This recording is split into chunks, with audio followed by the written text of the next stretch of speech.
Hello and welcome back to Link to the Cast, your weekly dose of video games and nerd culture ephemera, available everywhere good podcasts are sold. I'm your party host, Dave Ryan, joined by the full complement again this week. 2 weeks back to back. This is weird. First off, he's the handsome conduit. He's Mark Robinson. How are you, my friend? I have watched so much Batman this week that I'm fairly convinced I am Batman now. Yeah. I am Jim Carrey at the end of Batman Forever. I'm surprised, knowing your usual maverick status, that you didn't go in reverse order from somewhere in the middle of the franchise or something like that. You have gone from the Burton 89 forward. Yeah. I should have started with Batman versus Superman, then gone to Returns, then gone to Suicide Squad, and just kind of ricocheted back and forth. Were you tempted to? And I've never watched it in full. I've only watched it in phases, to go the movie version of the 60s Batman. I don't know. I'm very unfamiliar with 60s Batman. I occasionally pop up on TV back in the day, but yeah, it was on. I don't know if it was. I feel like on Irish TV, Garrett, they showed 60s Batman on the weekends in the morning. Yeah, absolutely. Yeah, okay. It feels like a daytime TV. Yeah, sort of thing. I couldn't remember if it was English TV or Irish TV, but I feel like it was Irish TV that it was on. I'm sure it was on over there as well, but I definitely saw lots of it.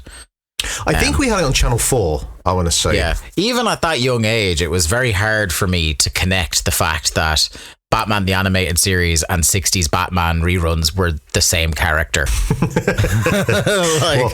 You just fucking wait till I start talking about these later on in the show. Damn right. Joining us as well, a man who I think is probably still reeling from celebrations where Chelsea scored 2 goals in a game this week. It's I don't simp, it's Jack Lazell. I know. I almost passed out in insane amusement at the idea that we might get as giddy heights as 2 goals in a game. But I saw your text into our football group chat where you were at around the full time in the Champions League game. You're like, lads! And I was like, oh Jesus, Chelsea have put a fucking hiding on Dortmund here. Went in 2-0. Brilliant. That's all it needed to be, though. It just needed to not be 1-0. Look, I'm a very simple man. I have very simple pleasures in life, I just need the bare minimum. I'm not asking for anything extreme. Just a nice bit of something to cheer about, something for me to be happy about anyway. Yeah. That's all I want in life. Rounding us out, the nexus of humanity, the Rebel County's favourite son. It's Garrett Kidney. Garrett, how are you? If it makes you feel any better, Jack, I support a club that's owned by Saudis but also defaults on transfer payments. So that's the ultimate. There's just no winners. No, you get all the moral stance you take, you've lost. You get all the moral, ethical problems if your club's being owned by Saudis, with none of the club is successful and has money part of it, or even is in the Premier League. No, and arguably your most well-known manager is Neil Warnock, noted Brexit advocate. Love Colin Wanker. Can I just say, by the way, I forgot one thing we didn't mention when me and Garrett, I think, we were in Cardiff, wasn't it? And there was the kind of an evening with Neil Warnock thing they had plastered around Cardiff City as their big event coming up post Clash at the Castle. Very sad we missed out on that. I tried to give in to Mark to stay in Cardiff for 3 extra days so we could go see Neil Warnock. Jack, do you feel envious that Mark periodically brings up that 2 hosts from this show holiday with each other frequently? Yeah, I mean, I don't love it, to be honest with you. I've shared a bed with Jack, all right? Hello. That is true. Yeah, that is true. Here he is. And I shared a house with you, Dave, so, we've all got shared a sitting room floor with me. What it sounds like just making up for lost time is that we should all go stay in Garrett's house and be really close to him at all times just to make up for it. Garrett's the one person who no one on the show has freeloaded with yet, so yes. Form a triangle around me at all times. I tell you what, we'll all do it in shifts. To be fair, for some of your nuclear takes, my friend, a security detail isn't the worst idea. You're my Goldberg's of pure security. Yeah. I will be your bullet sponge. We could do that if we ever go to a WrestleMania or something like that. We will be your security detail. Just flank me. What have we been watching this week, gentlemen? There's one thing I think we all have in common here. So let's go to the outlier, who is Mark, who has been going through the Bats filmography. What do we call this cinematic universe of these 4 first Batman films? Because first of all, the first thing I have to say, having now watched the 89 Batman for the first time, as mentioned last week, and having now watched these first 4 in sequential order in a short space of time, this is the first time that I've realised that these 4 films are actually in canon, and this is meant to be the same Bruce Wayne, which I never clocked onto to this point. The fact that like these 4 films came out within the scope of a decade, like, is wild. And the thing is, right, watching these 4 films, it's kind of like listening to the first 4 Radiohead albums in order, because there is a tonal whiplash that happens. They don't seem like they came out from like, they obviously came out from the same director, but it's not just that. It's like they came out of parallel universes. I can't imagine that the version of Earth that produced the Tim Burton Batman movies is the same version of Earth that produced the Joel Schumacher ones. Honestly, it's not even that. If you watch the 2 Tim Burton films side by side, you get that same sensation as you do watching the 2 Joel Schumacher films, because it really feels like, you know, you get the first film they do where they're kind of like, all right, I kind of have a grasp of what I'm doing here. And then it's like, it's an all-out assault, push everything to 11 for Returns and Batman and Robin, and we'll get to that. So I start with Batman. I was talking about it last week. I was about halfway through. I finished it. I know this is going to annoy you because it annoyed you last week. I don't really like the original Batman. I don't think it's a particularly strong film. I think that a number of issues. No one, from the director to the people filming it to the actors themselves, no one really has a grasp of what this film is meant to be or how anyone should be played. I think my gripe last week when you were fucking burning bridges left, right, and centre wasn't that you didn't think the movie was good. It was that you went further and said that you thought Jack Nicholson was bad in it.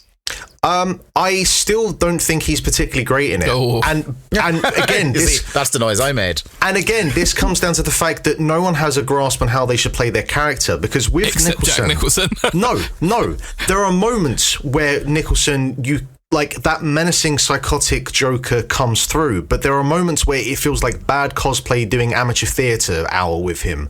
But that's and I don't know whether it's what the Joker is. The Joker, yeah. And that's maybe you acknowledged it in the intro bit that, like, you don't have 60s Batman, like, so Golden and Silver Age Joker is like vaudeville.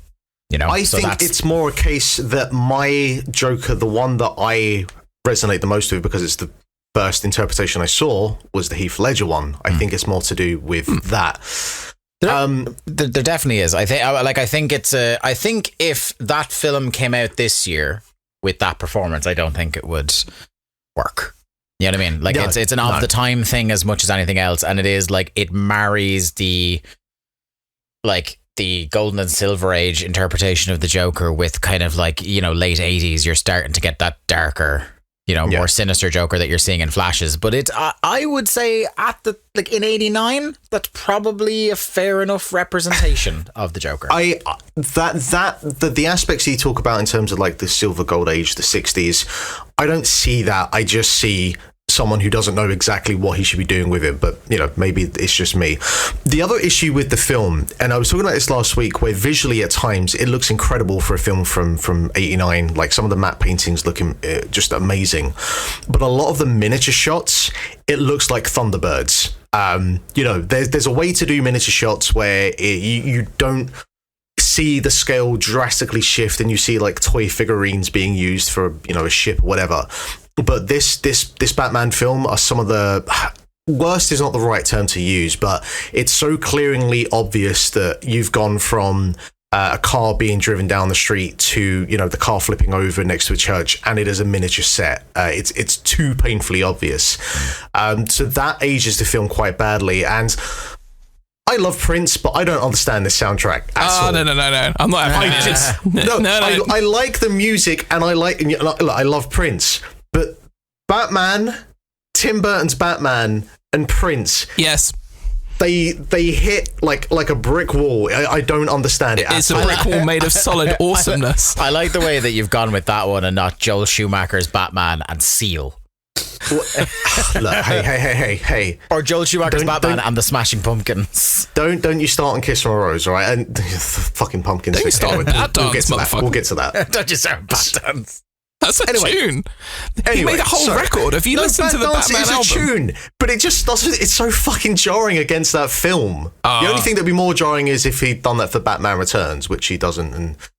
And yeah, so Batman Returns I hadn't seen in fucking years, and I remember kind of aspects of it, but there were certain things that I didn't remember, and this is where certain things clocked on for me. And certainly when I got to Batman Forever, that I was really like, oh yeah, these films are all actually like connected. They are kind of in canon.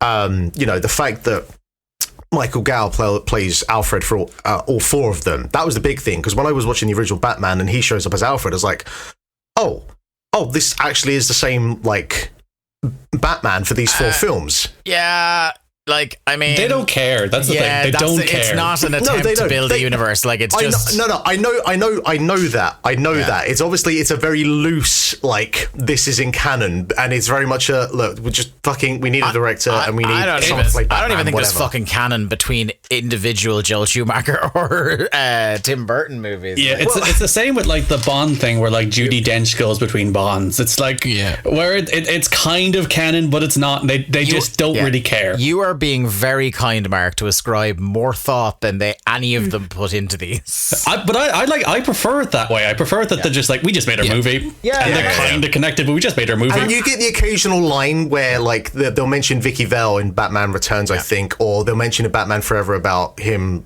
having a previous girlfriend with a whip or whatever. Like, those little Easter eggs, I quite enjoyed. And that's what I kind of like about the kind of the James Gunn idea for what he's going to do with DC, is that, like, like, people seem to want to, and, like, the box office receipts show that, like, even with those bad movies, people still wanted to see some universe building going on there. But you know what? When we have a really good idea and we don't want to, like, shoehorn it into canon, we're just gonna fucking do it anyway. Like, the Batman is going to exist completely separate. There will be another Batman in our continuity, but we're still doing the Batman because the Batman is fucking rad.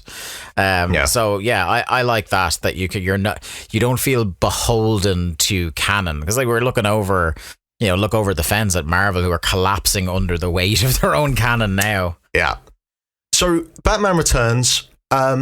One thing I forgot about this film. Right. So first of all, I think it's actually the best of the four Batmans. I'm just going to drop this right away. That's the correct take, but yes.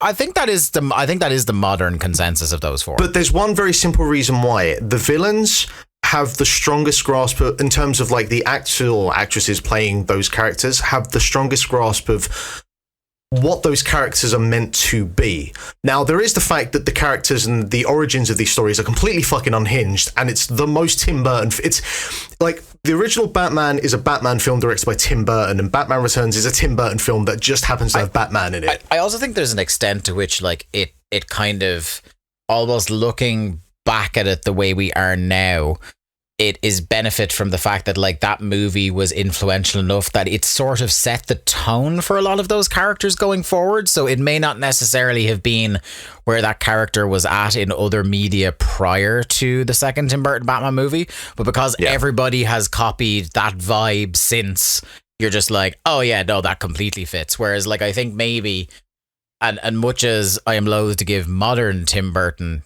a lot of credit, because a lot of his tropes annoy the shite out of me, I do think, like, he did a really fucking good job on that second one in particular. Yeah, him and Tim Burton, like, defined the tone of modern Batman. It's like, what does modern Batman look and feel like at all times? Him and Danny Elfman just, you can't get away from their vision of it these days. Yeah. But with that said, Batman Returns is still an excessive amount of Tim Burton.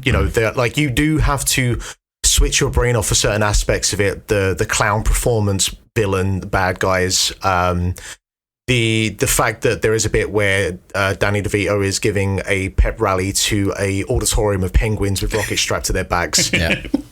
Film is so weird. It's totally legitimate. It's very Dr. Evil. Completely believable scenario. The fact that Penguin, has, like, the first kind of 30 minutes of the film where, he's a specific type of character, and he is kind of creepy and he's creepy throughout. But there's a moment where the switch turns and he does actually become Frank Reynolds, and he just wants to fuck everything. And you're not ready for that layup to happen, because nothing up until that moment, you're like, what? And then there's just the whole scene with him and Catwoman, where his first line is something like, "Oh, I've been waiting for I've been looking for this pussy or something," and it's just like, what the fuck is going on here? Turns into Sean Connery and James Bond. Michelle Pfeiffer is probably like the best throughout all of like these 4 Batman films. I think Michelle Pfeiffer is just.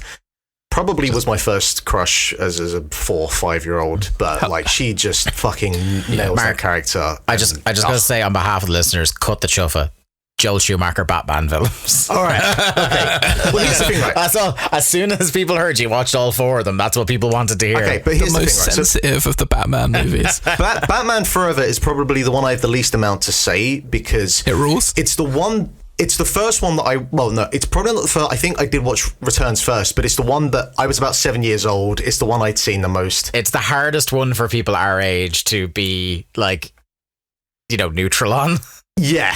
No, so here's the first thing that's going to annoy all of you. I didn't realize the Danny Elfman theme was used in those first 2 Batman films. I always associated that with the animated series. My Batman theme is the Elliot Goldenthal one. That's the one that I register with, which is like sacrilegious, I imagine, but that's just the way it is. I thought you were going to be like the Hans Zimmer, just like, bah. Yeah. That's my Batman theme.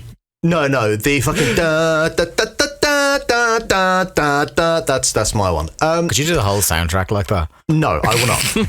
Batman Forever. Mark sings the hits. Batman Forever, your tolerance to this film purely comes down to how much Jim Carrey you can tolerate. Yeah. Because this is 1995 Jim Carrey, and the man is full on fucking Jim Carrey. And again, it comes back to Danny DeVito and Michelle Pfeiffer, they are playing Penguin, they are playing Catwoman as Tim Burton wants them to be done. Yeah. The Riddler, it's just fucking Jim Carrey, and it's like, let's just see what the fuck happens. And again, it's full on Jim Carrey. It's the mid-90s. As a child, I had watched The Mask. I had watched Ace Ventura, Dumb and Dumber. Like, I love Jim Carrey as a child. I still have an appreciation for his style, but it is very grating, very jarring to watch. And it also doesn't help that Tommy Lee Jones's Two-Face. This is what I was going to say, is like my favorite thing about it is that there's some scenes with the two of them where like you could tell Tommy Lee Jones for about 3 seconds flirts with the idea of trying to match his energy. It's just like, fuck this. Yeah.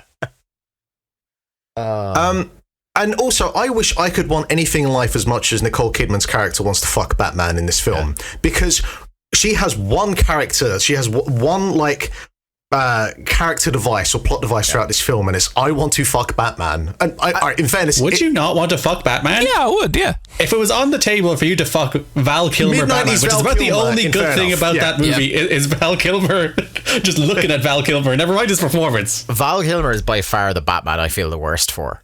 Yeah, I mean, like that was the shot. Like George Clooney, I'm very pushed to ever feel sympathy for George Clooney. He's done just fine. Yeah, But there is an appreciation to be had for Batman Forever, because it is where you really start to, like, Schumacher does drill more into the kind of like, okay, why is Bruce Wayne Batman? Why, what is the psyche behind this? Where they kind of flirt around with it with Batman and Batman Returns, but there's more kind of given to that for this one, which is something I guess I'd kind of glossed over as a child and not paid as much attention to. So I do appreciate that they do that. And yeah, Batman Forever is like the safest of the 4 of the films, I guess. I do feel like it's the one that there's the least amount to say, which I think is why I think Returns is better in hindsight, because it's a little bit more edgy and daring with what it does. I do love that, like, the kind of balance that, Forever, he's doing the, like, I'm taking the gothic nature of Gotham City and I'm making it into like a real life cartoon. I feel that's Batman and Robin. Yeah, but this is what I mean. I feel like the balance between the two was much better in Forever. Like, it goes way too far into cartoon. Then, like, I think visually Forever is actually like an interesting movie in that way. Is like he's going for something. I don't think he knocks it out of the park by any stretch. It's like, you're trying to put your spin on this world, and I appreciate that you're trying. I do like that about all these movies, in that like Gotham looks like Gotham. Yeah. As opposed to like the Gotham looks like Chicago. They're all Chicago. They're just and the Batman, it's just New York. Like and that's the thing as well. Like with Batman and Batman Returns, even though it's the same director, it does feel two wildly different interpretations of Gotham City. Hey, a lot can happen in a few years. Yeah. Apparently so. Yeah. Batman and Robin. What a fascinating, insane mess of a film. Tremendous movie. So my first thing is this. Because I was looking at reviews on Letterboxd. Anyone who says that, if you don't enjoy this film, you're devoid of fun, blah blah. Yeah, heartless, soulless monster. You can watch this film and come away and say that was pretty bad. I didn't really enjoy that. That is a fair critique to have of this film. Yeah. Heartless, soulless monster. You can also have both.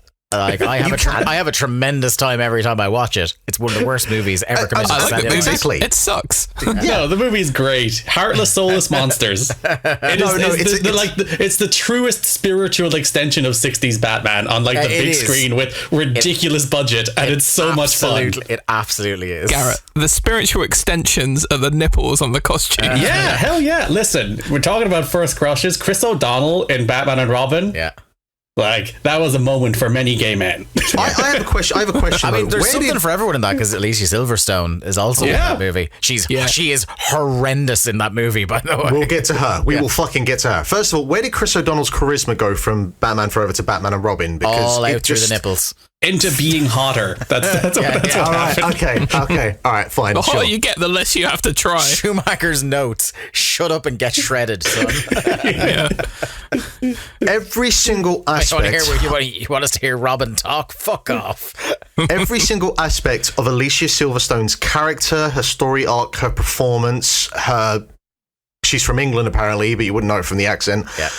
Nothing about it works. It's botched. How she's just, I know you have to kind of switch your brain off sometimes when it comes to comic book films, but the idea that she just puts in this disc, sees, a bunch of cars flying on the screen and goes, I guess I'm Batgirl now. Yeah. It's dreadful. And her performance... And in terms of charisma as well, an entirely different human being to Clueless, which was like, 2 years before this?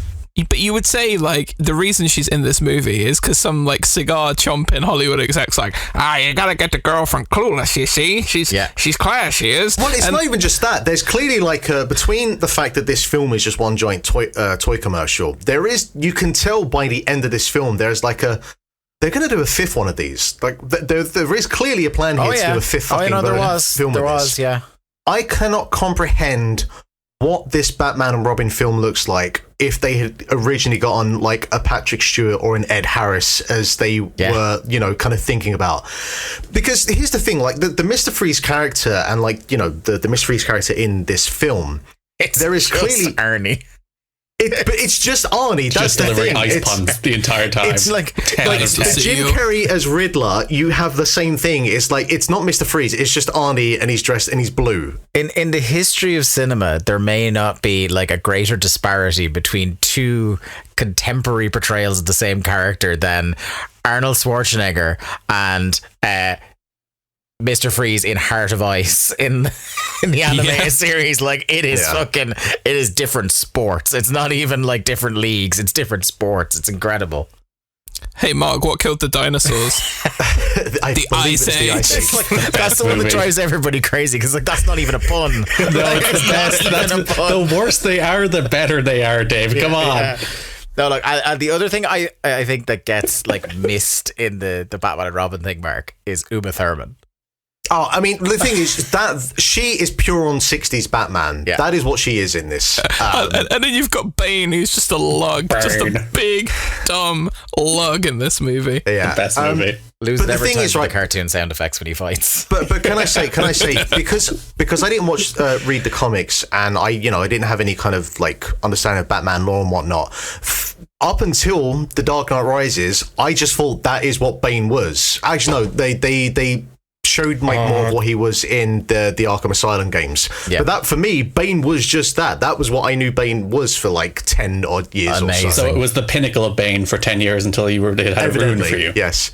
Yeah. And the thing that I also glossed over Batman and Robin, and this is I feel like the biggest kind of surprise or take that I might have here, is that the stuff they do with Bruce Wayne and Alfred when, you know, Alfred is starting to die and whatnot, and there's one particular scene where they're kind of talking to each other, and Alfred's in bed and he's very sick, and, you know, George Clooney, he probably wasn't anywhere close to the best Bruce Wayne, but he's such a good actor that in that scene there, I was like, you know what, I'm actually invested in this. I'm caught up in this. There's a genuine kind of point of emotion here. The problem is that is sandwiched in between 60 minutes either side of Batman and Robin. Sensational brilliance. It seemed like such an open goal because, like, much like in the Batfleck thing, it's like, well, his essential lifestyle is Bruce Wayne. Like, you couldn't get somebody in real life more close to Bruce Wayne to act in your movie than George Clooney at that time in the late 90s. Very accurate. As much as Tony Stark is Robert Downey Jr., George Clooney was Bruce fucking Wayne. And the same with, like, Batfleck. When he got hired, you're like, oh yeah, okay, he's been living the gimmick for quite a while. So, at the end of this, it's just a fascinating, like, ride over these 4 films, and I always, for the longest time, Batman Forever was my Batman. It was the one that I had on VHS and I'd watched on infinite repeat. But I do come away thinking that Returns is the strongest of those 4. There's many pros and many cons. They're all fascinatingly flawed films, but all for very, very different reasons. And, you know, it's the sort of thing that you won't ever see. You know, we were talking, I can't remember if it was last week or the week before, about the MCU and the fact that you have all these different directors, but all of these films feel very much the same. And you probably won't get this sort of thing that you got with these 4 Batman films again, where you just got like these wildly different fucking takes on the same character. And again, it's like for the better and the worst of it. And yeah, I don't know what to do with myself now. Where do I go after this? I have been watching in the latest, the latest part of my gimmick to just be like, Garrett just plants a seed in my head and then I go away and watch a show. I'm 2 seasons into Community again now. I'm the influencer. Community is just one of the greatest sitcoms of all time. It's a very, very good show. It's so fucking like, and the thing because I haven't done a full rewatch of it in a long time. I did a full rewatch around the time that I was bugging Jack to watch it because I knew he'd love it so much that I ended up rewatching it before he did. And I'm so glad that Jack did eventually cave in and watch it because it's so special. It's such fun. Every episode is just this, like, still outrageously funny, still like a big warm hug of a, like, you know, you're like, with the exception of that one season when Dan Harmon got fired, you're by and large guaranteed you're going to sit down for 20 minutes of just an incredible comedy. I had forgotten, and I think it was the same last time when I rewatched, like, how quickly they go from, like, because the first episode, and, you know, I'll bring you in on this, Garrett, the first episode is like one of the better sitcom pilots ever, maybe. Yeah, because you watch a lot of shows and, like, you can see them working out the characters through, like, the first season. Then it's the classic sitcom and TV show thing in general, where it's like, oh, season 2 is really where it gets going because they spent the first season working out what they were. Whereas this hits the ground and, like, all of the characters, with the exception of maybe Troy's probably the one that changes the most, who goes from like dumb jock to, like, lighthearted goof pretty quickly. I think he's the one that, like, transforms the most from where he was at the pilot. But for the most part, all of those characters are the same people in that pilot as they are, like, by the end of that first season, and it's remarkable for a show to, like, hit the ground running knowing who all its characters are that quickly.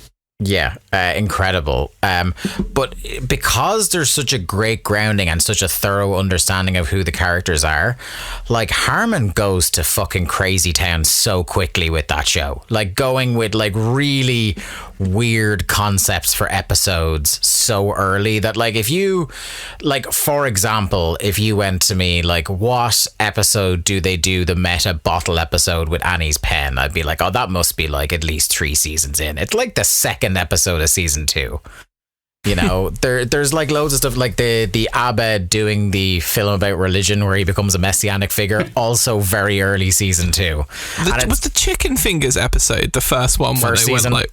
Yeah, because that's like when the show, like, because a lot of the first season is like straightforward, where it's a sitcom in a community college, and then from like the Chicken Fingers episode onward, and then obviously you get paintball shortly after that. Then they're like again, like we can just be weird, and they kind of lost because at the start, obviously, when you're a network comedy, you kind of have to be a network comedy, and by the end of the first season, it's like, we're not a hit, let's just be whatever the hell we want to be. And I also thought the progression of Dean Pelton into what he would become in later seasons, I thought that took longer. Nope. I think within 5 episodes they do the thing where like he's caught on a website looking up furry companions. And he's just like, I hope this doesn't awaken anything in me. He's watching a video of a furry. He's like, this better not awaken anything in me. And then, like, if you're watching in the background throughout the season, there's like more and more furry Dalmatian accoutrement in his office. And he's like drinking out of a Dalmatian mug and shit like that. And I think it's late season 1, maybe, where they do that episode where there's an episode going on in the foreground, but Abed is in an entirely different episode in the background. There's like an arc that Abed has. Doesn't he help someone give birth? He helps someone deliver a baby at the back, and like you can watch that whole thing unfold without watching any of the drama, because like they do one line where he pops up on camera at the end. He's like, I guess, you know, I've been busy this week, basically. And I know I'm only a few episodes away from the start of the Cougar Town thing. And yeah, it's just like it's so good. Everybody is so good in it. By the way, can I point out halfway through my favourite community thing, halfway through the run of that show, Dean Pelton and Jim Rash wins a fucking Oscar. Yeah. for a screenplay for The Descendants, and then just goes back to being Dean Pelton again. Yeah. And I gotta say, much as like he is like a phenomenal arsehole of a person, Chevy Chase is so fucking funny in that show. Oh no, he's great because he plays himself. Yeah. Dan Harmon just wrote, what would Chevy Chase do in this situation? An asshole. Yeah. Like he's like, even just there's that bit where so they have an episode where like Abed, Troy, Abed, Chang, and and a couple of others are like doing like where they gather around, watch bad movies, Kick Puncher, and take the piss out of it. And like Pierce refuses to admit that he's not funny, so he hires a team of student writers from Greendale, and like there's just like him just fucking berating them, and then like one of them does like this horrible like just Route 1 gay joke, and he starts laughing. He's like, he likes homophobic jokes, just keep writing those. It's like, he's so transparently an asshole, and I think it's one of those things where it wouldn't work because of like how horrible all his quote unquote gags are in the show. If he was in any way likable as a character, it wouldn't work. But because he's like such a dick, it's so funny how unfunny and horrible he is. You know, like they always do the like where there's a like in a cold open, there's a bit where it's like, oh, that's the most racist thing I've ever heard, and Jeff is like, Pierce will beat that in 1 minute, and starts a clock, and it takes like 40 seconds when he just goes, he didn't realize that Troy and Shirley weren't cousins. I do wonder if Chevy had stuck around for the 6 seasons, like, would that character have just run out of steam, or would they have actually had to attempt to give him a face turn basically by the end of that show? Now, but if he'd stuck around that long, him or Dan Harmon would be deceased now, because one of them would have murdered the other one. But the other thing is, like, you know, not only the blow up with him and Dan Harmon, but I've listened to like interviews with some of the cast since, like, talking about him, and Joel McHale talks about him a lot, because I watched some of those as well. They still talk a bit, and he played Chevy in a film as well, and he rang Chevy about it, and you know, they were talking and stuff, and he was like, just the way that dude is and the Hollywood he grew up in, he just does not have the mentality nor the capacity for a television sitcom, and the way it's filmed and the long arduous hours that it takes to make those things. Like, he's used especially to showing for up Community in particular. Yeah, like particularly arduous, and like Dan Harmon very much known for his like hasty rewrites and things like that, adding things right up until the last minute. So like I don't think there's any version of reality where he was going to stick around, even if him and Dan Harmon were busy mates, which they absolutely were not. But yeah, it's genuinely one of the best television sitcoms, and it is pretty much uniformly up and down just pitch perfect casting. The one that I thought, like when I started watching it the first time round and like got a couple of episodes in, the one that I thought, like based on where he was in terms of popularity at the time, that I thought, this is kind of like stunt casting, was Ken Jeong. And like within a couple of episodes, Le Tigre is just Ken Jeong the show is just he is indispensable. Like he is perfect. When he starts living in the vents and stuff like that, he starts doing Chang puns. Yeah, the thing is him for a little spare Chang. Him or he, that character, whatever, did run out of steam, but it wasn't on Community. It was in The Hangover. Yeah, because we for some reason Maria put on Hangover 3 recently, and I've never seen it before. And that's a piece of shit film, let me tell you. I went with a group of people, and it's funny, I tell it this way. I went with a group of my friends and my girlfriend at the time to go see The Hangover Part 2. And we broke up later that night, and that was only the second worst thing that happened to me that evening. But oh man! I mean, we're not going to top that as an ending comment. That movie's it's so bad. But okay. Now it's time. Creed 3. Let's move on. Jack, lead the discussion. Creed 3 came out last week. What did we think of it? I mean, this is just a glorious piece of art right here. I was seriously concerned, I think, when I first heard that they were doing these movies, and I'm not sure why, but I was just worried that it was going to be like a one-off gimmick kind of thing and then not really have any staying power. And then I saw the first Creed movie and I was like, I want 10 more of these immediately, right? And Creed 2 was very good as well.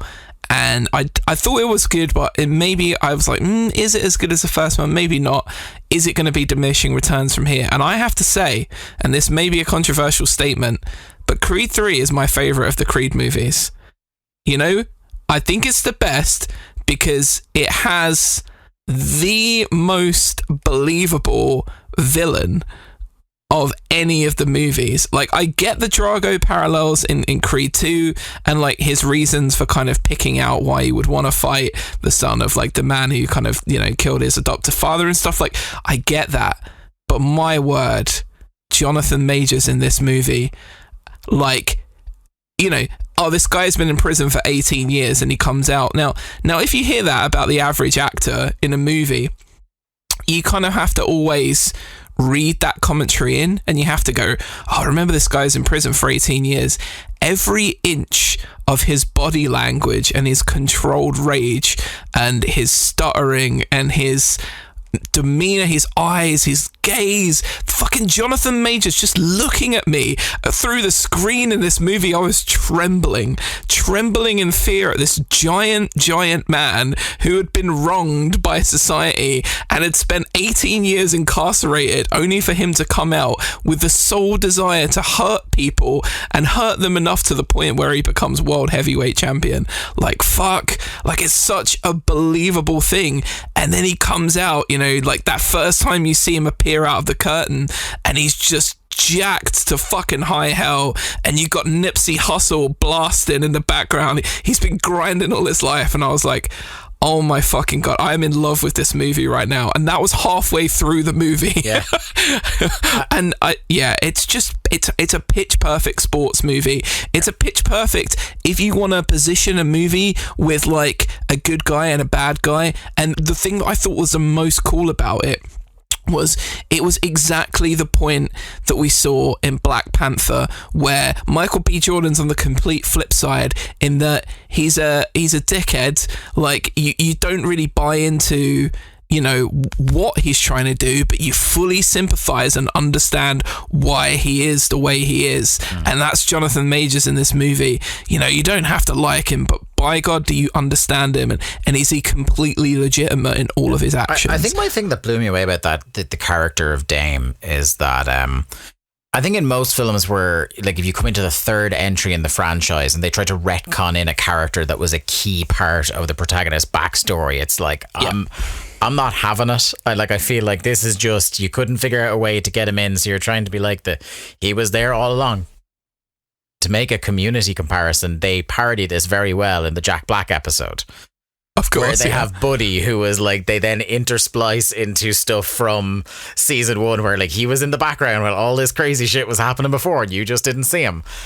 So I feel like that would feel forced and tenuous in a lot of other movies, but I think Jonathan Majors adds such a weight to he added a weight to fucking Kang, which is like, you know, silly comic book character, but he adds a tremendous weight and history to this character and his relationship with Adonis, and I just think he is, I'm cribbing a little bit from what Kermode said about him, but I just think he's one of the most interesting breakout screen presences I've seen in a long time.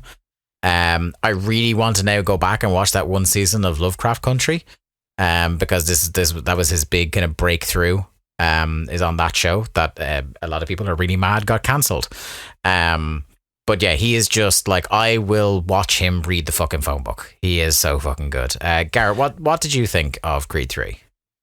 The thing that stood out for me with this movie is that absolutely everything happens exactly as you'd expect it to.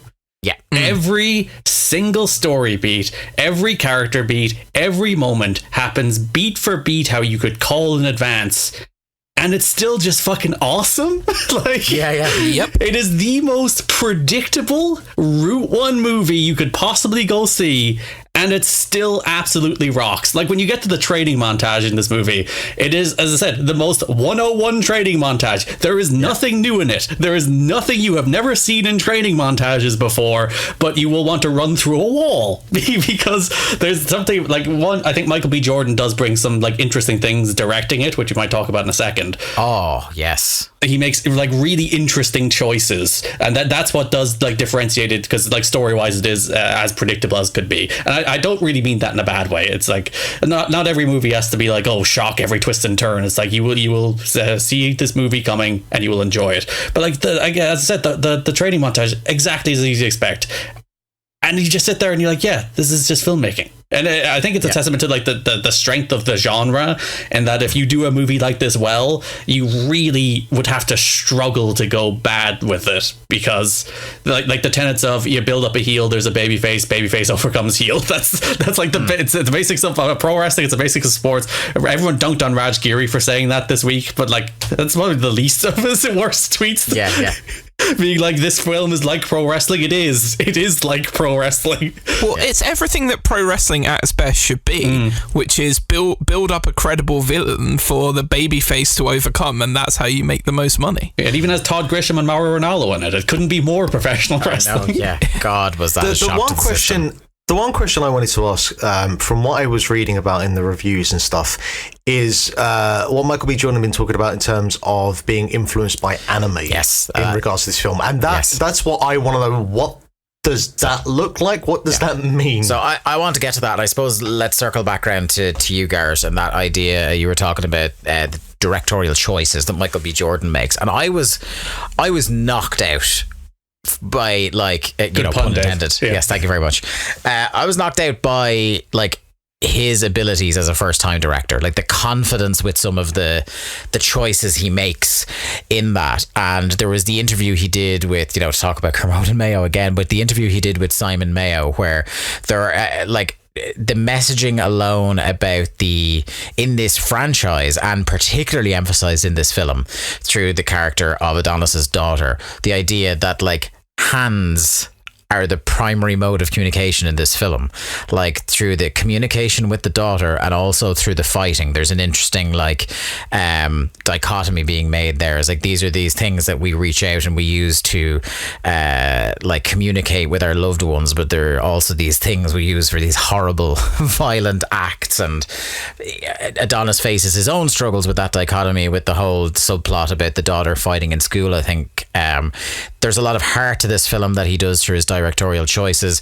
There's also, we'll get to Mark's point now, the anime stuff, Garrett, which I don't know about you. I was like sitting in, I had read the interviews like everybody else going in, where he's just like, this is a very anime influenced movie.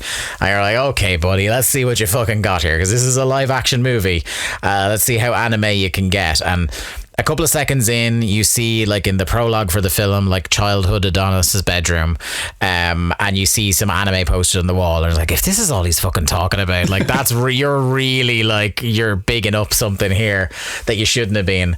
And then you get to the first fight, which like, it's not a spoiler, but like the film essentially opens the actual film part, not just the kind of cold open, but the proper film starts off with Adonis's kind of like rematch with Pretty Ricky Conlon from the first movie. And you're watching this fight for all of about 10 seconds. You're like, how is he getting anime shit into this? And then there's a moment where Conlon like lunges forward with like a straight right or a straight left, and he is leaving his kidney unprotected, and Michael B. Jordan chooses to chooses to show this by like doing this big exaggerated anime-esque swoop of the camera over the shoulder and down to the kidney, like making it very apparent, like all you're missing is like the little kind of like effects that would be in an anime around the kidney to draw extra attention to the fact that it's unprotected. And then later there's like, I don't want to spoil the, like, we know what the main event fight is going to be. Obviously it's going to be against Jonathan Major's character, but what did you think about the ways in which anime clearly influenced the film? Yeah, the two for me, like for like there's a fight in each act, so there's a fight to start, fight in the middle, a fight in the end. And for like the introductions, he does like these shots of the face, then cuts to shots of the name on the trunks, then like cuts to the gloves, and it's like super stylized. It's not just put a camera on them as they're standing there as they're being introduced by this dude. And then there is the last fight, without going to spoilers of what exactly he does, but there's a problem, I think. Well, not really a problem, but it's a thing all boxing movies have to solve, in that if you're going to do a 12-round fight, you don't want it to depict 12 rounds because that would be really boring. So like the way most movies do that is just a little montage of the rounds going by. Whereas like the decision Michael B. Jordan went with to like depict time in that final fight was really interesting. It's such a weird thing to say, because like he's already so successful, so it's not that much of a risk. But it's for a first time filmmaker, it's an incredibly brave stylistic choice. Yeah, to like he swung for the fences, and like the way he chose to depict that segment of the fight could easily have come off as hokey and shite. It didn't though. Yeah, it felt good. Like the way that it kind of isolated them two in that situation, I thought was perfect. Another thing as well I thought was in the Chavez fight, like the feeling of him like shattering his eye socket, you know, with that elbow and stuff, and that crack and crunch felt very anime to me as well. Like the injury, like the physical sounds and hits and the blows and everything, like the Foley on it just sounded so exaggerated.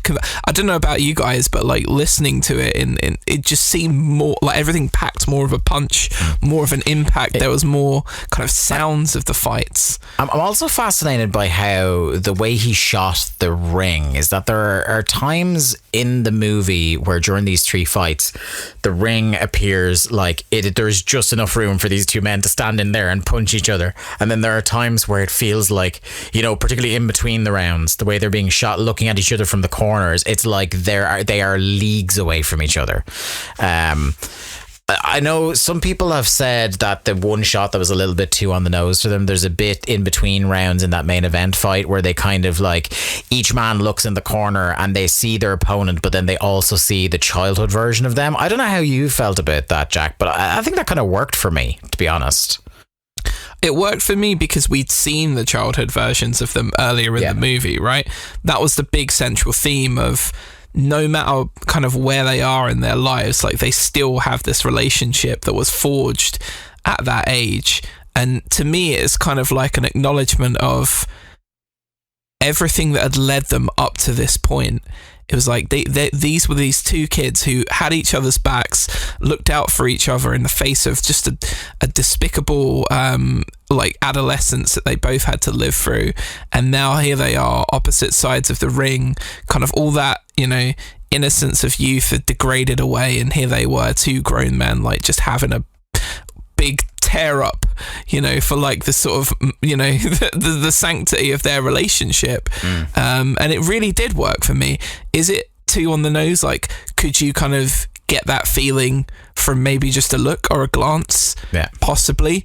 But there's no good way of doing that in a sort of combat situation where the only thing that you're going to see from across the ring is two very determined looking guys who are trying to knock the shit out of each other. So I thought that moment felt kind of poignant for me, but I could also see why it might not work for other people. Yeah, and I think it goes like the entire film is on the nose. Like there's that scene where they're looking through the wall at each other. like it's look, so like on the nose exactly what they're going for at all times. Yeah. And one of them is lit in like a very traditional like good guy lighting, and one is in bad guy lighting. Even like main event, Creed wears black, whereas Jonathan wears white, Jonathan Majors wears black. It's like it's not subtle. I was looking post main event, like when he's put back on the track jacket. I'm like, that fucking white track jacket rocks. Like if they sold that, I'd actually consider buying it. Just on a final point then, Garrett, I suppose that I think without spoiling it, like it wraps up in a way where I feel like it would be a quite satisfying end to the trilogy, but also feels like they could just go ahead and pump out some more of these every couple of years. Do you feel like you would after this have an appetite for more Creed, or has this sated you? I feel like if they were to do another one, you'd probably have to do a time jump and base it on the daughter, right? That feels like they were laying the groundwork for that. That would be like time jump and maybe even like teenage daughter. You know? Because obviously like the point of this film is like Creed is close to retirement at this stage, so I don't think like I found that they dragged Rocky out until he was in his 60s and his brain was falling apart, so they won't have a problem doing it with Creed. They literally had to kill him to stop them resist bringing him back. Yeah, so it's not that they can't do another film based around Michael B. Jordan's character actually boxing, but I feel like this is the resolution of his story, and he can coach his daughter and do something else different and interesting with that. And it can be the daughter of somebody else that she fights, and there you go. Gotta love as well any movie that gets a good kind of like supporting actor performance from my man Wood Harris, Avon Barksdale. Man should be in more things. Like of all the people in The Wire, it's kind of crazy that like he was such a pivotal character and has popped off way less than most of the other principal cast of that show.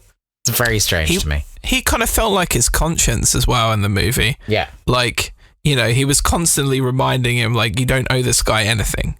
You know, you don't, there's no contract for you to do this. And it was like the two sides of, you know, like the guilt of the relationship that was forged at that young age, but the sort of modern realization of knowing kind of what he was doing was wrong and that he'd moved on in his life and he just could not help but get dragged back into it. Yeah. And, you know, he didn't even use him too much to sort of say, like, I told you so, but like there were just a few looks, like a few knowing looks that were thrown out. And I thought it was a very subtle, controlled, but as you say, like, perfect acting performance for exactly what that role needed to be in the movie. Moving on now to video games, finally, and Mark, you have the floor. Yeah, so I was playing Metroid Prime last week, and I very much like that game, and pretty much everything that I said last week still stands. I will say the key thing that's now reared its head, I'm some 7 or 8 hours into this game now, and what this game does a lot of, and it is a Metroidvania, so it shouldn't come as a surprise, is backtracking. And backtracking can be the death knell to a Metroidvania if it's not done in a way that is enjoyable or becomes tedious. And early on, for like the first sort of 2 hours or so, the backtracking that's involved in the game doesn't feel too bad because you're in a fairly self-contained area with, I'd say, no more than about 20 to 30 rooms.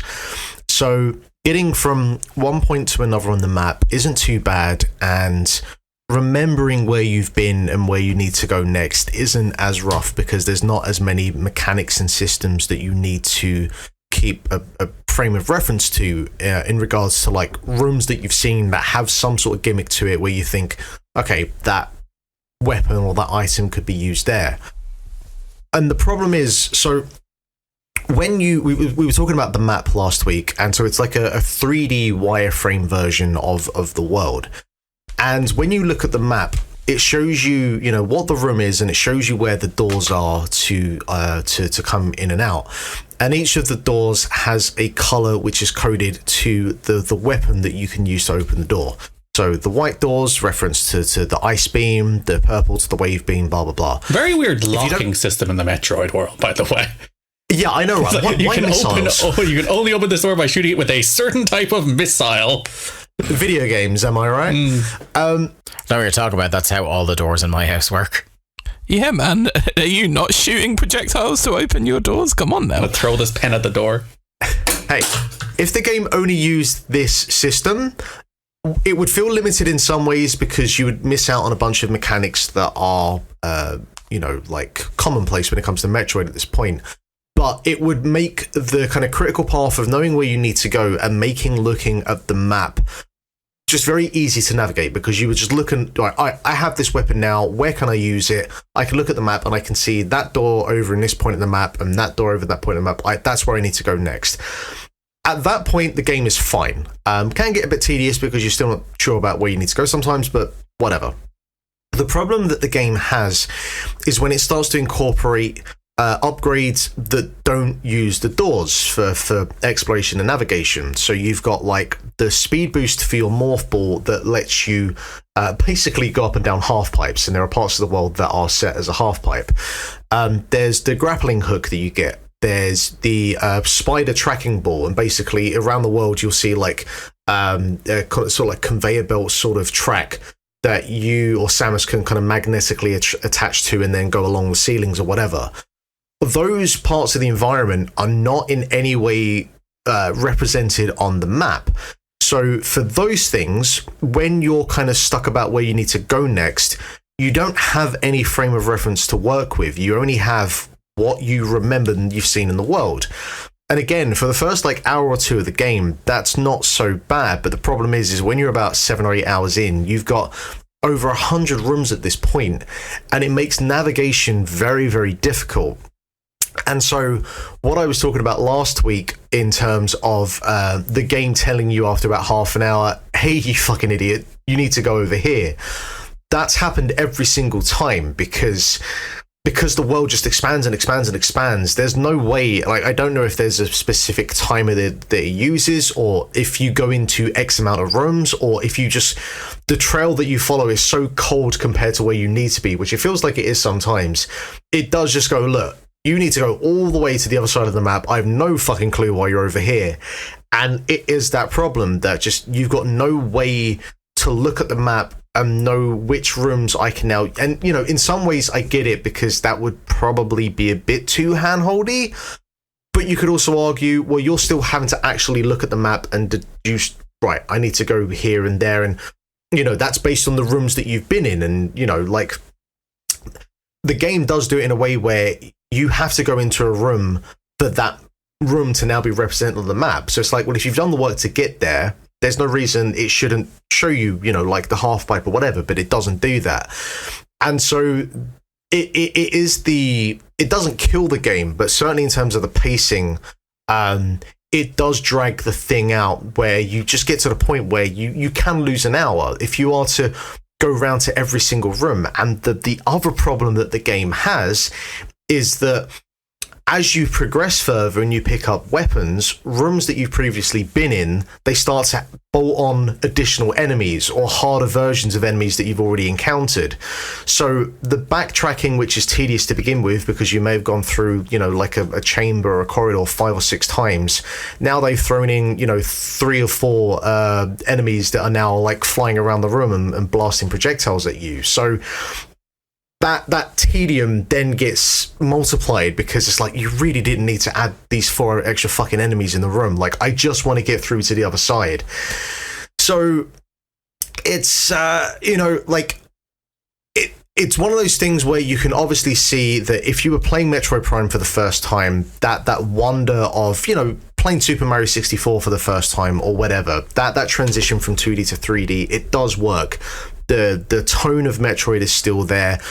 There are very few first-person shooter games that feel like what Metroid Prime is, but it has this kind of fundamental issue about how you explore this world and how the game, shows you where you've been, that I can very and fully understand if someone gets about 3-4 hours into this game and goes either A, I'm fucking done with this, or B goes, I need a tutorial at this point, or I need a guide at this point, because I'm just running around in circles, and there might be just one room off in the corner that you forgot about, that the game doesn't give you any kind of semblance of a hint to, well, unless again at some point it just says boom, go over there, which it does get a bit frustrating at that point. And I feel like that's not a Metroid Prime problem though. I feel like, because I'm playing Metroid Fusion this week because it released on Switch, and you have the same problems where those are ultimately map games. Like those games are about filling out and navigating a map first and foremost, so they're only as good as the map.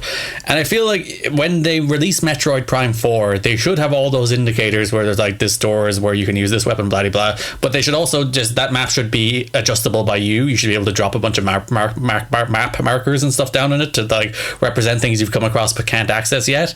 And it just has like I was in a room in Metroid Fusion today, and I was soft locked. I couldn't escape. So it just became the Metroid thing of, well, I guess I'm going to shoot every wall with a missile now. And that it did work eventually. After like 4 minutes of me shooting all of the walls, it turned out I had to shoot the floor below me once, and then I could go through to a shortcut, or well, not even a shortcut. That's the only way I could go. And it's just one of those things where it's like the design of those games isn't always intuitive and haven't always been intuitive. I thought Tread was probably the best of them in terms of telegraphing, this is one of those that you have to shoot with a missile. Because when I was playing Fusion, it's like, there's no way I should have known I had to shoot below me. And there's times where you do know, but there's times where you don't. And I'm just wandering through this hallway trying to work out where exactly to go. And I think, like I said, I think that's a Metroid problem. I don't think it's just a, like, excuse to the Prime, that it's just like, I'm not entirely sure where I'm supposed to go or what I'm supposed to do unless I'm moving in a straight line. But at least the 2D map is easier to navigate. It's easier to open that 2D map and be like, all right, there's a room up there I haven't gone to. Let me go check that out. Yeah, and that's the thing as well, because there's no fast travel system, which there should be, and there isn't Dread. Yeah, and like, there are certain parts of the map in Prime that you can only get to by going like one way, where there are certain other areas where there are like elevators that you take you from one point to another to get from like this biome to that biome. And certain areas have multiple ways that you can get there, but then there's like the frozen area that you need to go back and forth to like 3 or 4 times for different upgrades, and there's only like really one way that you can get there, so you're having to go back through the Magmore caverns, which is not a particularly interesting area, and becomes more tedious because they add more enemies in as well. Yeah, as well. So like, what was this game? 02, 03, 04? It's 02. 02? I'm pretty sure it's 02. So yeah, like fast travel wasn't like an industry convention in 02. Where like if they do release Metroid Prime 4 and you can't like quickly travel from one area to the next without having to walk halfway across the map, you'd be like, well, what are you doing here, guys? Fix it. Yeah, put that in there. Yeah.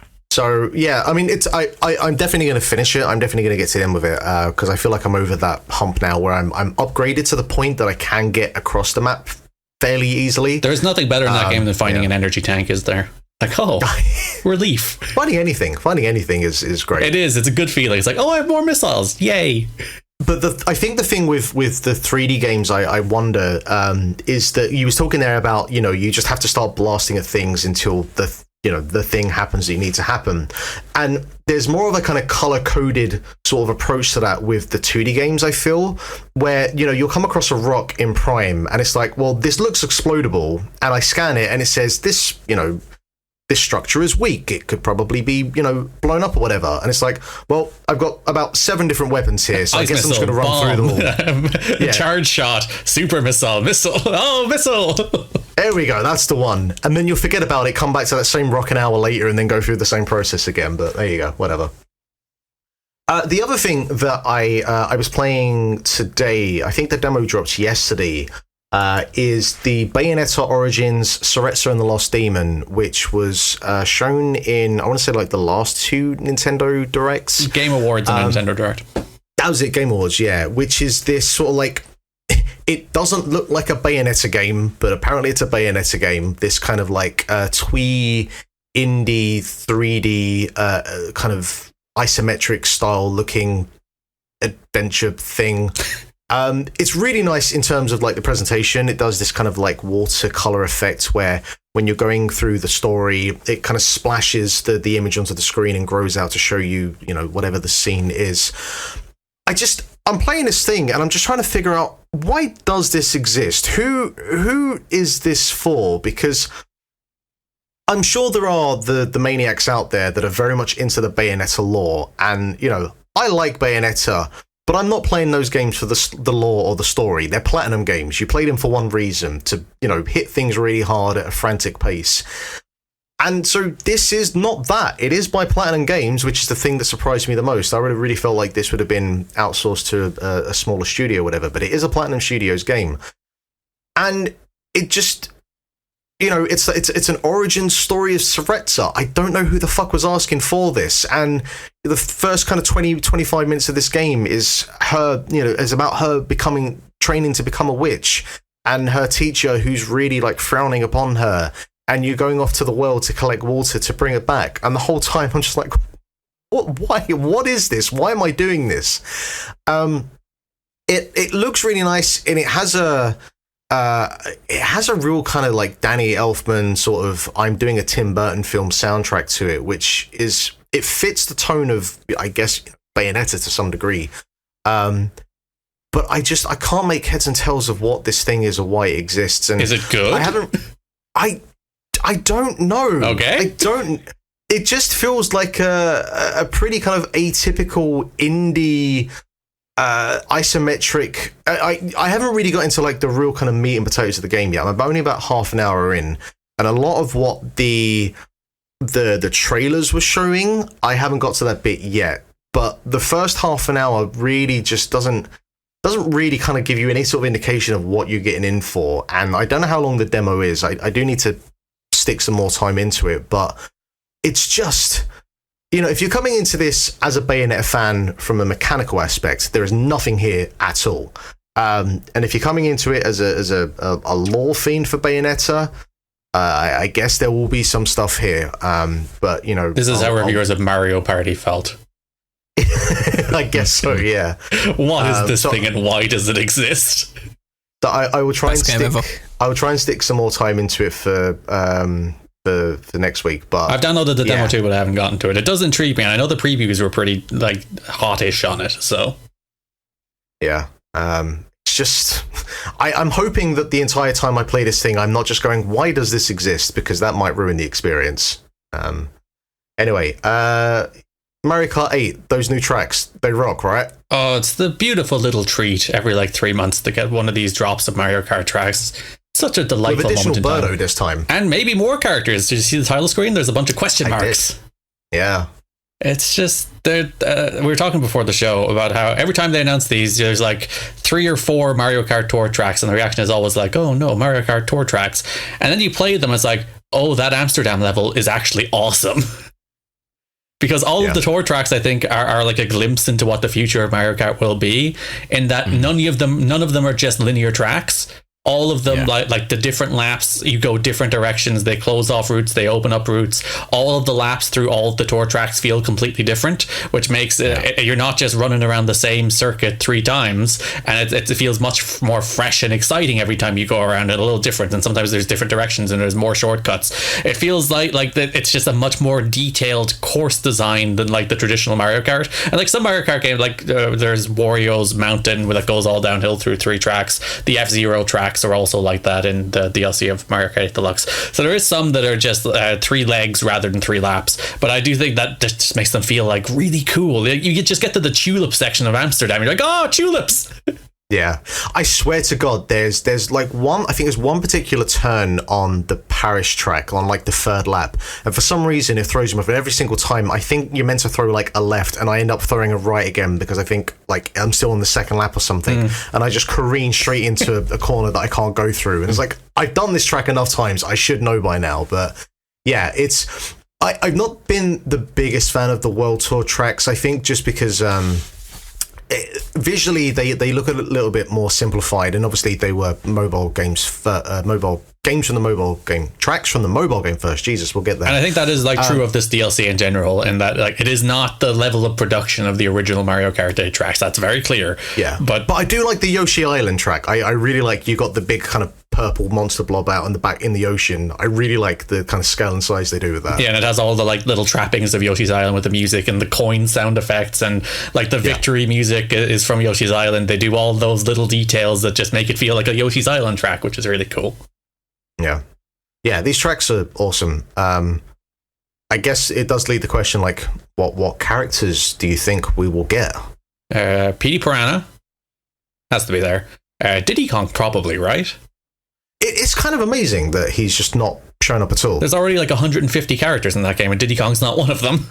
I know, right? It's like we've got all of the Koopa Kids, we've got 12 different versions of Yoshi or Shy Guy you can pick from. Loads of babies. Like, up until relatively recently, they've been very weird about, like, they have to be Mario Universe characters, which I guess, like, Donkey Kong specifically is, whereas Diddy Kong would have debuted in a Donkey Kong game.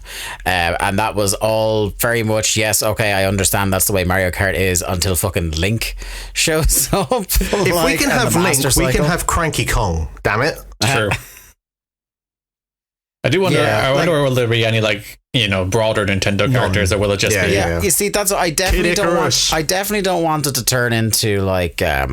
Smash, because Smash I want it to turn into Smash. I don't want this game to, but I do want, like, the next Mario Kart should be Nintendo Kart. It should be. I think, like, branch out, but like I don't know how far I want to go outside of that.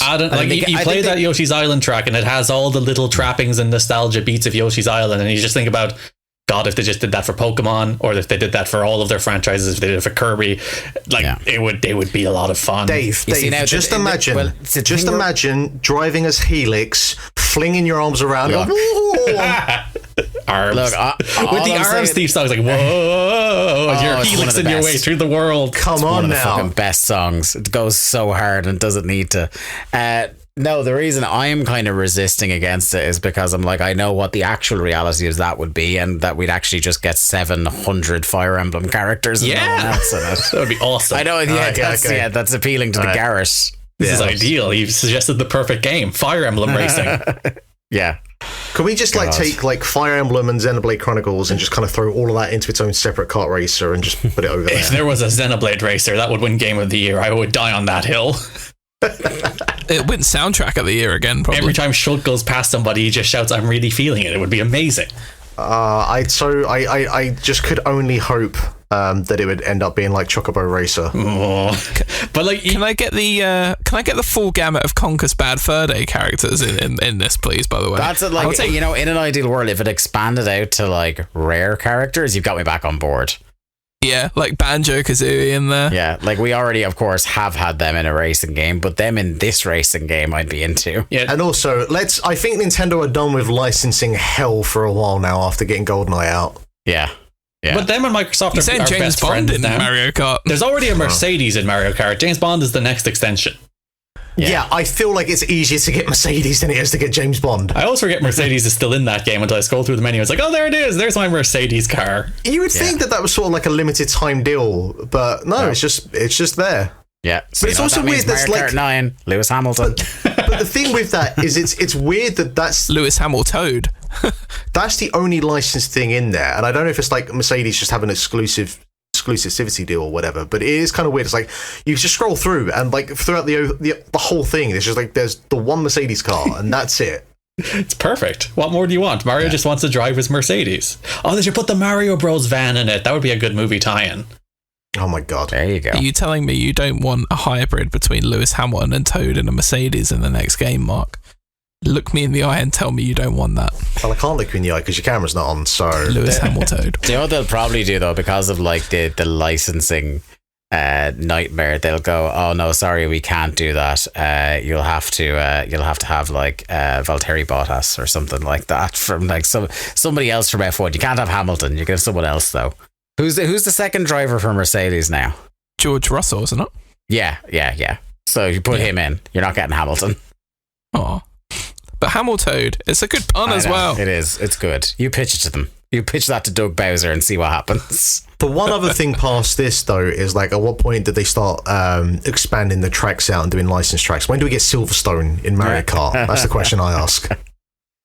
I feel surprised that like there hasn't been the Nürburgring, something like not necessarily the Nürburgring, but like something that is a takeoff of that. They should go the other way around and turn the Nürburgring into Baby Park. Yes. Oh yes.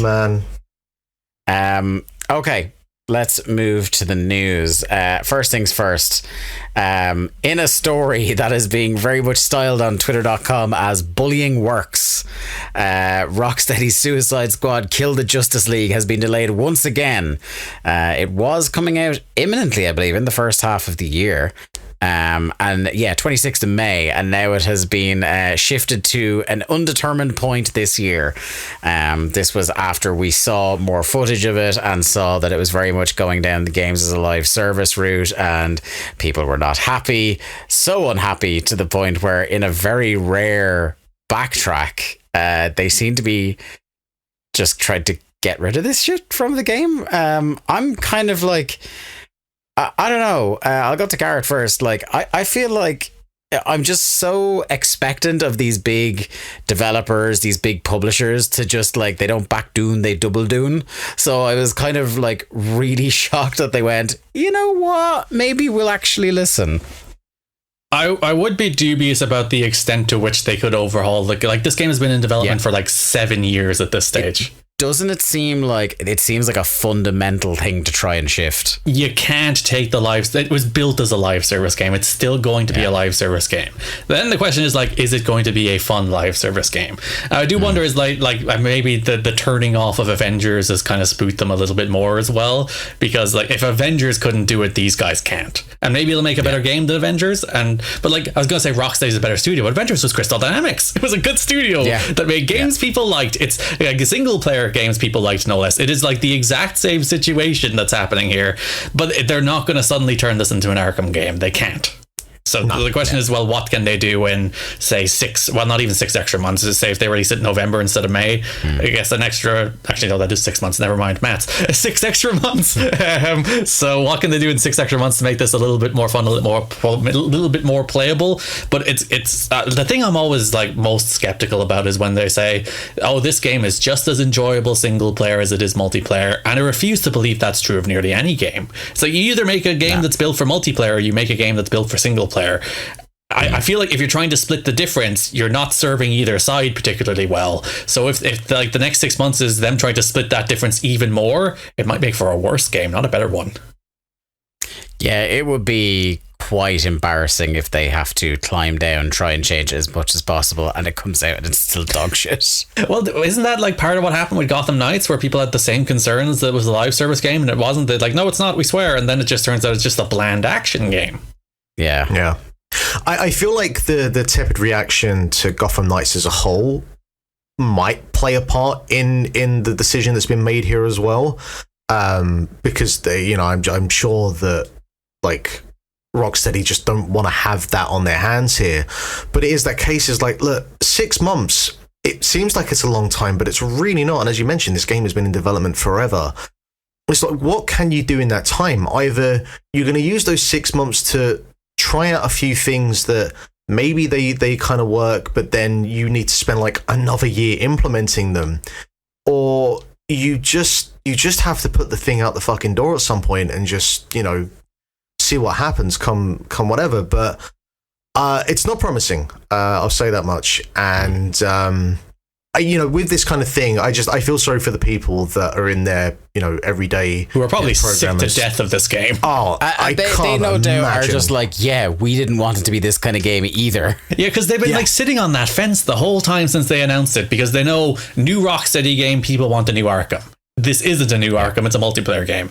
But instead of coming out and saying, look, we're making a multiplayer game, we get that's not what you want, but it's going to be the best multiplayer game you've ever had, they're again trying to sit in that fence and be like, well, it's a single player game too. It's like, I think that ultimately just leads to a bland game that doesn't have an identity. We're going to please you all. Yeah. It's going to be wild if the best superhero game that's come out in like the last 2 years is that Midnight Suns, which I still haven't got to yet, but I do want to give it cracks. It's good. Yeah, it's good. That is just an XCOM fused superhero game being the best thing. By the XCOM people. But like that, the thing is that that's the perfect like marriage, though. You just give a license and say, make the game you make, but Marvel. And that's what they did. Instead of being like, hey, Rocksteady, you make these great single player games. Let's not do that. Let's chase games as service. That's hopefully what's happening with James Bond and IO. You know, I think that's where you bring Jack. Oh God, I hope so. yeah. God, I hope so. But there's so many moments in Hitman 3 where I just feel like, oh, these guys are just brushing up for a bit of a James Bond tilt. The last mission in particular is like, oh, that's just a James Bond mission. You just made a James 100%. Bond level. Yeah. What other superhero games, are on the horizon? Is there a Wolverine one? That's probably not this year. Or is it this year? It's Spider-Man 2 is this year. Yeah, and Wolverine is still coming. And then Wolverine is next. I don't count Spider-Man 2. That's going to be fine. We don't need to worry about that, you know? Yeah. Until suddenly all the skins you get by grinding missions. You can't get a Spider-Man suit just by picking it. Don't jinx the thing, Mark. I mean, if you say grinding in terms of like a Tony Hawk's mechanic, then thumbs up. Let's do it. Let's go. If Spider-Man had a skateboard in this game, that would actually be cool. That would be awesome. Spider-Hawk. I'll play that. Who is up next? We've got Garrett. In the typical Square Enix story, they're sad about the Forspoken sales. They're lackluster, and admits many games underperformed, putting growth at risk. way to join the rest of the world in being sad about Forspoken. Yeah, that game came out to no fanfare and disappeared up its own arse very quickly. Like, the thing I've said that's really weird, like, this is the Final Fantasy 15 team. That's the people who made this game. It's not the Crystal Dynamics. It's not the Western studio that they eventually offload that they never wanted in the first place. This is the team that made their marquee franchise the last time. And it bombed. Nobody wanted it. I think it's the kind of game that will pick up like a cult following in 5 years, where there'll be a bunch of people who are like, you know, Forspoken's actually pretty good when you get past X, Y, and Z. When it hits that like 20-25 quid in a sale. Yeah, because it seems like a 6 out of 10 game bordering on a 7. And that's like the classic, the people that like it will find the things to like and then champion years down the line, as opposed to it being forgotten. And everyone else is not going to pay 60 to 70 quid for that. Yeah, no one's actually going to find out, because it'll just be those Forspoken sickos who are like, you know, Forspoken's actually a pretty good game. But Square Enix, like... Garrett Kidney, I predict your future is going to be that. Like, Square Enix are in a weird place where it's like, obviously they still have Final Fantasy and Dragon Quest, which will still sell gangbusters every single time. But then, like, a lot of the other stuff they've tried, and they've released a lot of games. Like, they put out games like every... like 2 a month at this stage. Like, I didn't realize how many fucking things have come over like the last year or two. Yeah, it's crazy. Like, there's like 4 different strategy games that you can't remember. Like, the full this Eurogamer article has the full list of games. I'm going to read them all: Babylon's Fall, Stranger of Paradise, Final Fantasy Origin, the Chrono Cross remake, the Centennial Case of Shijima Story. No one's heard of that. 2022 Game of the Year Live Alive, Various Day Life, Voice of Cards, the Diofield Chronicle, Valkyrie Elysium, Valkyrie Profile, Star Ocean, Tactics Ogre, Crisis Core, Forspoken, Theatrhythm, Octopath Traveler, and Paranorma Site, The Seven Mysteries of Hanjo. Tell you what, no one makes it a name title like Square Enix. Is the bit that you made up 4 of them? No, they're all real. They're all Various Day Life is in fact a real game, David.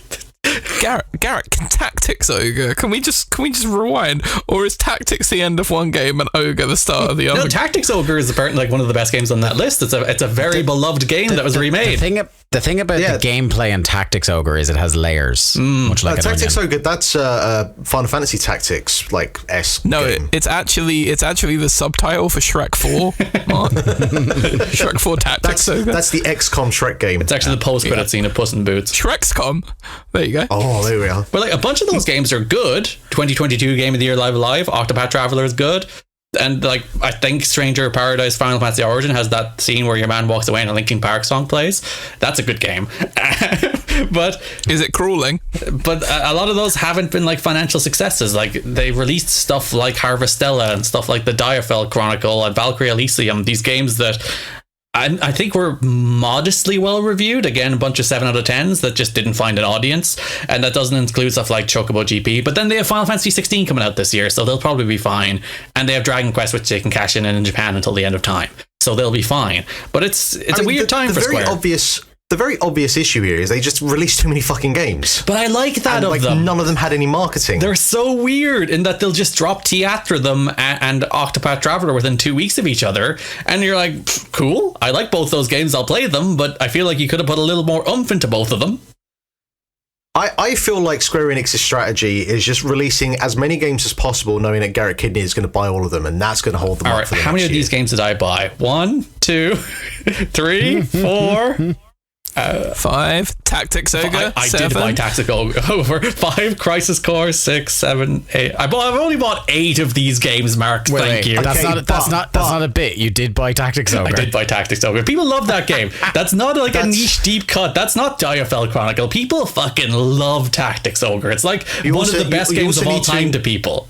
You also need to include how much money you put into Theatrhythm as well, right? I did give them like €110 for Theatrhythm. That's there you go. That's their first quarter covered. I'm keeping Square Enix alive single-handedly. I'm going to buy their blockchain game if they just put like cloud in it.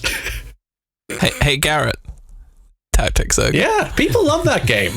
I'm gonna play that game for the next episode and then champion Tactics Ogre. It's all we're going to talk about. I'm going to make that this year's Live Alive. Yeah, it's basically ShreXCOM. But yeah, they're sad about their sales. People didn't buy Forspoken. Yeah. Why do I get a feeling I know what the title of this episode this week is going to be? It can't be a great like galloping shock in terms of the sales. Like I think like as soon as I was hearing about that game, it wasn't, hey, Forspoken's out. It's a, hey, Forspoken's not good. It's got like a substantial marketing push though. Like this isn't this isn't Romancing Saga. Like it's not just thrown out to die. Like this has been in multiples, like a lot of PlayStation presentations, a lot of Square Enix ones. This got a real strong push. It did, but then it came out and most of the discourse around it was just annoying dialogue. The annoying dialogue, and there wasn't really much about the game being said, which I don't know. I'd consider that to be a problem. Apparently, the movement was fun. Famitsu liked it at least. Yeah, I think I think you're onto something there, Garrett. I think like as soon as this comes down to the right price point and enough time has passed that people kind of forgotten the bad torrent of shit reviews that came with it, people will take a punt on it on offer and be like, do you know what? It's all right. Yeah. It could be. I'll tell you what. You would have a very good cause to bring that up for Ham Sandwich if you wanted to make a Ham Sandwich campaign for that. It seems like a humdinger of a one. It's probably in there. If any of us bothered to even touch it. Ogre. Yeah, Tactics Ogre was a 2022 game, Jack. Come on. Tactics Ogre. God, how do you not know? Especially when you're on a podcast with the world's foremost Tactics Ogre experts. Man who has bought the game but never played it. Yeah, of course. Garrett, you have to play that for next week now. There's no two ways about it. Okay. I want you to become an ogre who is obsessed with nothing but tactics. Somebody once told me. I saw Puss in Boots 2 this week. That movie rules. That movie fucking rocks. The action in that movie is like legitimately sensational. Like, it's exhilarating. That movie is so good. I'm not gonna lie, Garrett. I kind of have a sort of like nervous twitch now. Whenever I big something up that you haven't seen or played yet, I do worry that you're gonna come on the week after or some point after and just be like, "No, shit, Mark." Tearing down Puss in Boots. Yeah, but I like it when he does that. Unless it's something that you love, Jack. You live for the chaos. No, but I like it when he does it to stuff I like as well. Jack just wants the argumentative content. But yeah, Puss in Boots. Go see Puss in Boots. That movie rocks. I just like Garrett. Mark, it's been a good while since you or I have had the chance to thunder the word Wargroove out loud in this podcast, but hit me up. What a word. What a powerful word. Yeah, so Chucklefish have announced that the Advance Wars inspired turn-based strategy game Wargroove is getting a sequel, and it's coming to PC and Switch at some currently unspecified future time. The original Wargroove was released back in 2019. Was giving starved Advance Wars. At this point, we didn't have the announcement that the Advance Wars remake was coming, and featured a few new tactical twists, such as unit synergies with a splash of Fire Emblem fantasy thrown in. A free and sizable co-op-focused expansion launched in 2020, and now, a little over 3 years later, Chucklefish has revealed a follow-up is on the way. This has been developed by Robotality, the studio behind decently enjoyable turn-based strategy titles Pathway, which I quite enjoyed, and Halfway. Wait, are they 2 separate games? I don't know. On behalf of Chucklefish, and promises an entirely new and a pirate adventure spanning 3 interwoven campaign arcs. So I feel like the pirate kind of themed element of this, I think that's pretty cool. That's a solid approach to take for this. Yeah. I didn't actually stick with Wargroove past, I'd say, like a couple of hours, but then I'm kind of like that with Advance Wars as well. Every time I play Advance Wars, I play for a few hours and I'm like, I've got my fill of this and I'm on to the next thing now. I have a great time, but I hit my satisfied level with it within a few hours. Like, I'm not getting deep in the weeds on Wargroove or Advance Wars. Yeah, Wargroove was like too slow for me. It was like the maps were 30-40 minutes long, and that's just too long. They were. That's at least 2 Garrett cycles. Yeah, I could finish 2 whole games in that time. Yeah, you can have as many good dogs in that game as you want, but yeah, the pacing was a little bit. There's an incredibly good dog in that game. I do wonder how it fares in like the year where there is an actual Advance Wars. Like, the Advance Wars is out next month. It is the remake of the first 2, but it's a new Advance. Well, again, it's an Advance Wars product that is new, that is being released in the same year, and again, a different developer is an interesting wrinkle as well. Yeah, I would say, I mean, considering it doesn't have a specified date, I would say they probably want to put as much time between Advance Wars and Wargroove 2, so I'd say 6 months minimum. But I would wonder, given that Advance Wars game was meant to come out last year, do you think they've been working on another for a year now? Like, they just shoved that in the oven, wait for it to release, and they've probably surely been working on, like, the whole idea of remaking Advance Wars is then to be like, reintroduce the Advance Wars IP. So maybe they just threw the team on. They're making another Advance Wars right now. Yeah, I think they are. Yeah, I would strongly suspect that is the case. I think maybe the remaking of the old ones might be one of those, let's test the waters, because it seemed like the real-time strategy game was making a comeback. Let's re-release the old ones to mitigate risk and see if there's still appetite. Do you think they would transition it to 3D? Oh, no, they shouldn't. I don't know. They shouldn't. They should just like make some really nice like modern, crisp and sharp 2D animations, and just like stay in their lane. Let's finish up with Jack. Cool. So Sony and Microsoft are a pair of messy bitches. That's just the end of the news story. Good night, everybody. Okay, so Sony suggested a number of ways that Microsoft could hinder Call of Duty on PlayStation should regulators approve Microsoft's proposed $69 billion takeover of Activision Blizzard, which I'm convinced is just because it's a hilarious number, including purposefully releasing a version with bugs and errors. Yes, because no games released without those in 2023. A new document from the 22nd of February has been released, containing Sony's observations on remedies from the UK's Competition and Markets Authorities. One section in particular is focused on the different mechanisms available to Microsoft to avoid its obligations concerning the Call of Duty franchise. In short, this is Sony's view on how Microsoft could withhold access to existing or future Call of Duty games to impair PlayStation's competitiveness. The strategies Sony suggests include raising the price of Call of Duty on PlayStation, degrading the quality and performance of the game on PlayStation compared to Xbox, degrading the game to ignore PlayStation-specific features, restricting, degrading, or not prioritizing investment in COD multiplayer on PlayStation, and making the game available on a subscription service only on Game Pass. They would never. So, what? Yeah, Microsoft hit back, and they said since the CMA issued its provisional findings, we have offered solutions which address its concerns and increase the deal's benefit to UK players and game developers.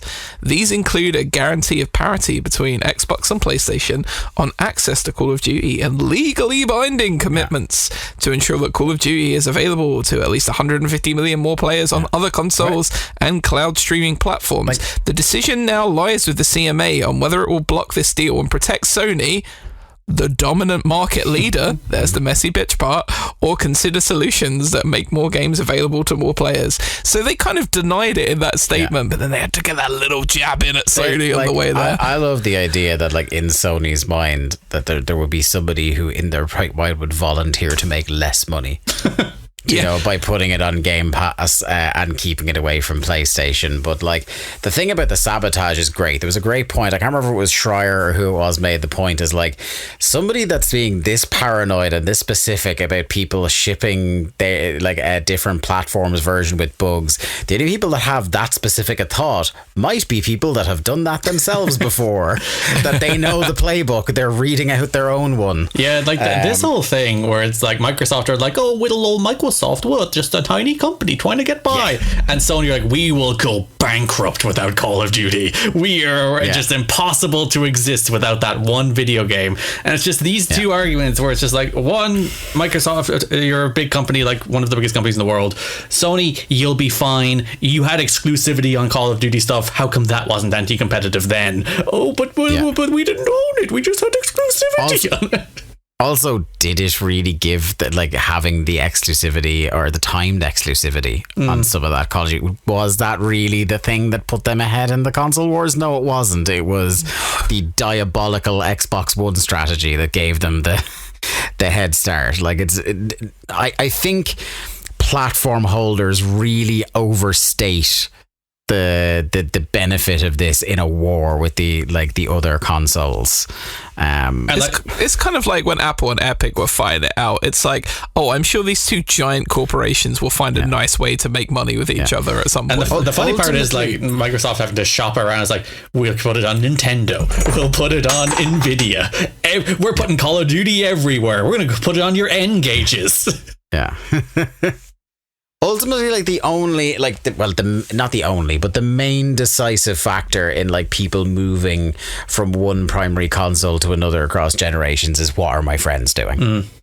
You know what I mean? Like, more so than, like, am I getting, is my character going to get a hat if I go to this console? And not even get a hat, but more like get timed exclusive access to this hat.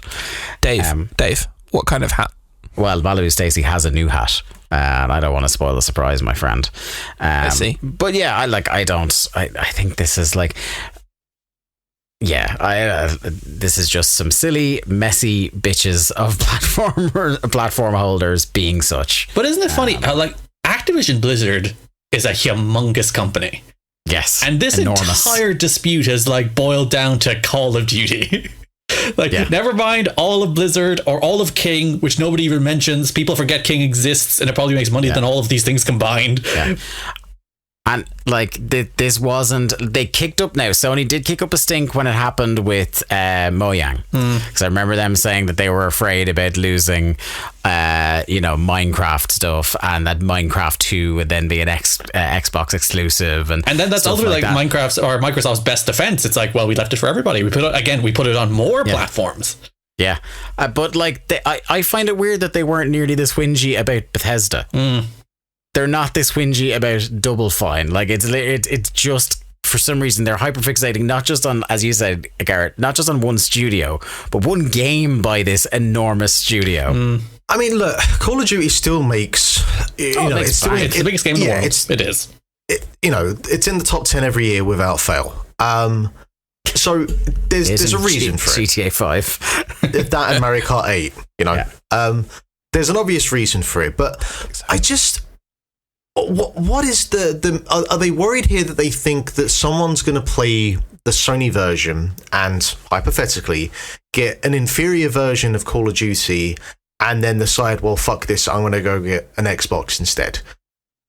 Is that what this mentality comes down to? I don't think they're worried about anything. I don't think a single thing they say in any of these filings is a thing they're actually worried about. They just don't want Microsoft to have it. And they're coming up with and any argument they can muster in order to stop Microsoft from having it. But they're not actually concerned that it will kill their business. Yeah. They don't want them to have it, and they want it to be very uncomfortable and annoying for them to have it. They'll have to make a shitty down-res version for Switch every year now. They've made that commitment for 10 years. It's just a very expensive tantrum. It is. Here it is. Yeah. The thing I love about this is the fact that you've got this going on over here, and Nintendo are just off in the corner, and they'll probably announce Labo 2 next month or something. They're just so off in their own world. And Sony there was that Sony quote that we'll be like Nintendo if we don't have Call of Duty, and it was a wildly successful company. Yeah. A beloved company by everyone. Because Nintendo, they're doing all right. The company shipping the 4th best-selling console of all time right now.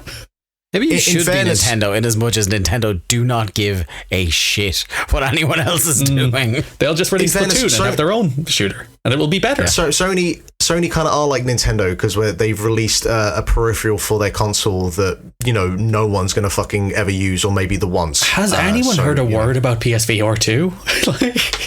No. Does a single person has anyone bought it ever? I know one person that has one. It's like people are finding it hard enough to get the fucking console, let alone pay the price of the console again for this thing that again, I think among the critical errors they made with this thing, the price point is definitely one, but also the not being backwards compatible to PSVR 1 is such horseshit. Also being like Nintendo. It was also such a niche of a niche that at least it would go some way towards people rationalizing a purchase if it was well, my library of PSVR games, come over with me. And you might even be able to do that, it's better hardware, so they'll perform better, a little pitch there. Yeah. But no, that's not what they did. No. You can play a Horizon tech demo. Yeah. Ooh.